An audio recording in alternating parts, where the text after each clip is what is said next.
Are you tired of repeating the same mistakes, of sabotaging your relationships, of feeling that something is holding you back, pulling you down, even when everything seems to be going well? Maybe it's your shadow. Maybe it's the archetypes. Maybe it's the collective unconscious screaming for attention. But what is all of this? And why should you care? Because ignoring these aspects of your psyche is like walking blindfolded through a minefield. You will get hurt. You will repeat patterns. You will suffer. And the worst part, you will call it bad luck or fate. Carl Jung is not just a psychologist. He is a cartographer of the human soul. He mapped the most hidden corners of the mind, where no one else had the courage to go. And what he discovered can change everything you think you know about yourself. This video is not a biography. It is not a summary. It is a mirror. And I will show you what you have been avoiding to look at for years. But be careful. Once you understand Jung's ideas, there is no turning back. You will start to see things that were previously unnoticed. You will recognize the monsters that live inside you, and perhaps, for the first time, you will understand that the greatest enemy of your life is not out there. It is within. The good news? This enemy can become your greatest ally, but only if you have the courage. So take a deep breath, clear your mind, and get ready. Because this is, without exaggeration, the only explanation about Jung that you really need to hear. And after it, you will never look at yourself the same way again. Carl Jung was not an ordinary psychologist. He was not only interested in curing symptoms or adjusting people to a sick society. He wanted to go deeper, much deeper. He wanted to understand the human soul. Jung looked into the abyss of the psyche and had the courage to dive into it. And what he found there changed the history of psychology forever. Born in Switzerland in 1875, Jung grew up surrounded by religious symbolism, rituals, and an atmosphere filled with silence and mystery. From an early age, he sensed that there was something more in human experience, something that could not be explained merely by words or logic. It is no wonder he would become Sigmund Freud's brightest disciple, but he would also be the one to dare to question him. Freud believed that everything in the human mind revolved around repressed sexual desire. Jung saw something else. He saw depths. He saw archetypes, symbols, myths, collective forces. While Freud looked at the immediate past, Jung saw thousands of years back, touching the ancestral roots of our existence. And for that reason, the rupture between the two was inevitable. Jung did not want to just treat mental illnesses. He wanted to restore the lost connection of human beings with their essence. He believed that the psyche was a living, dynamic system, full of opposing tensions, light and shadow, reason and emotion, masculine and feminine. And that suffering was not a mistake of existence, but a call to transformation. He created a new way of seeing the human being, analytical psychology. A path that does not seek to erase what is wrong in you, but to understand, to integrate, to make conscious what has been rejected, hidden, denied. Because for Jung, the true enemy was not suffering, it was unconsciousness. But why does all this still matter? Because today's society remains sick. We continue to be trapped in destructive patterns. We continue to ignore our emotions, anesthetizing our emptiness, fleeing from pain. And Jung not only predicted this, he offered a way, a map to within ourselves, a chance to understand why we feel so disconnected and what we need to do to reconnect. He does not offer you easy answers, nor empty promises, but he offers you something that no one else offers, the truth about yourself. And one of the most disturbing truths that Jung revealed to the world is that there is a layer of the human mind that is not individual, but shared by all humanity. A deep ocean of symbols, images, and forces that shape our lives even if we are never aware of it. In the next part, we will dive into this mysterious place that Jung called the collective unconscious, and you will realize that there are many more other people living inside you than you imagine. Most people think that their thoughts, feelings, and fears are uniquely theirs, that everything that goes on inside the mind is the result of personal experience, childhood, culture, individual memories. But Carl Jung radically challenged this idea. He revealed that there is a deeper layer of the psyche, older and more powerful, that does not belong to you, yet still governs you. He called this the collective unconscious. Imagine your mind as a small island. Everything you have lived, your memories, your traumas, your stories, is there. But beneath this island, there exists an invisible dark ocean shared by all human beings. A sea where symbols, images, and patterns that have been formed over thousands of years swim. These are ancient myths, primordial archetypes, forces that existed long before you were born, and that still live within you, shaping the way you think, love, and suffer. The collective unconscious is not a beautiful metaphor. It is a psychic reality that manifests in dreams, fantasies, religions, the films that move us, the stories that span centuries. This is why different civilizations at different times created similar myths, with heroes, sages, monsters, journeys, and redemptions. These stories are not just cultural inventions. They are reflections of the very structure of the human soul.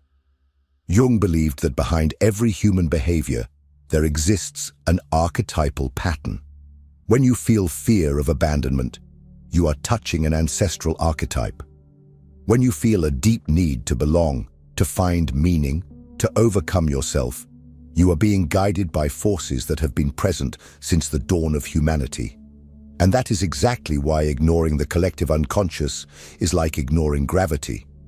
You can pretend it doesn't exist, but it will still pull you down. It will manifest in your relationships, in your choices, in your repetitions, until you realize that you are not just fighting against your own ghosts, but against the ghosts of all humanity. But what exactly lives within this collective unconscious? Who are these invisible forces that shape your behavior without you realizing it? Jung gave them a name. He called them archetypes, universal forms, present in all of us, that act as patterns of behavior, emotion, and thought. And among all the archetypes, there is one that is the most ignored, the most feared, and the most dangerous. It lives within you.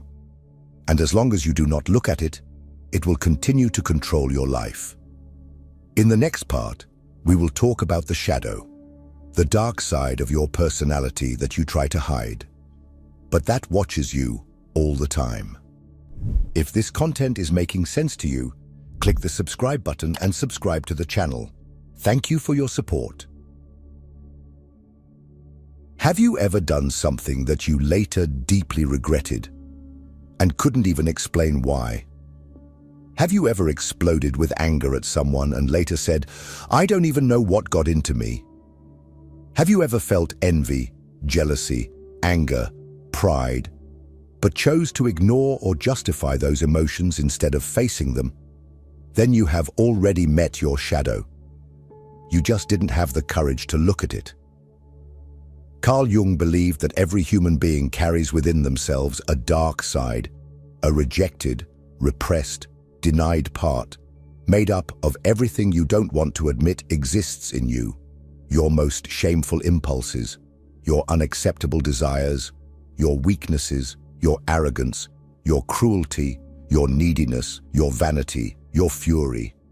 All of this lives inside you, and the more you try to repress it, the stronger that force becomes. The shadow is everything you tried to hide to be accepted. It is what you had to suffocate to fit in. It is the child that was pruned, the teenager who had to be silent, the adult who learned to smile while crumbling inside. And here is the brutal truth. Everything you don't face in your shadow starts to control your life beneath the surface. The shadow doesn't disappear. It disguises itself. It manifests in the judgments you make of others, in the anger that explodes for no reason, in the shame that paralyzes, in the internal voice that says, "You are not good enough," in the sabotage that prevents you from moving forward, always at the most important moment. And the more you believe you are a good person, the more dangerous your shadow becomes. Because you don't recognize anger, selfishness, envy as parts of yourself, so you project them onto the world. You start to see evil always in others and never in yourself. Jung said, "Until you make the unconscious conscious, it will direct your life and you will call it fate." In other words, as long as you keep pretending the shadow doesn't exist, you will continue to be dominated by it. You will repeat the same patterns. You will choose people who hurt you. You will sabotage your opportunities. You will flee from love, success, freedom. Because deep down, you believe you don't deserve it. But there is a way.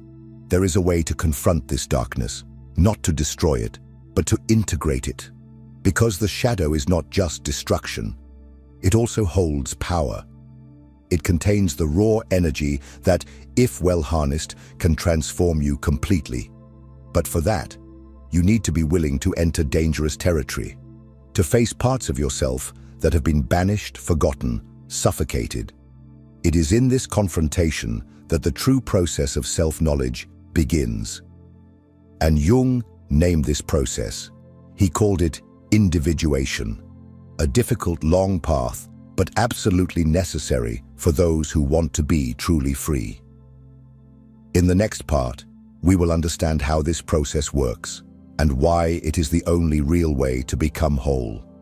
Because as long as you continue living in fragments, you will continue living in conflict. Most people spend their entire lives trying to fit in, pleasing their parents, meeting social expectations, conforming to the standards imposed by culture. They mold themselves, distort themselves, anesthetize themselves, all to avoid confronting who they really are. But deep down, there is an emptiness, a discomfort, a feeling that something essential is missing. Carl Jung knew exactly what that was. He called it the absence of individuation. Individuation is not cheap self-help. It's not about living your best version or manifesting abundance.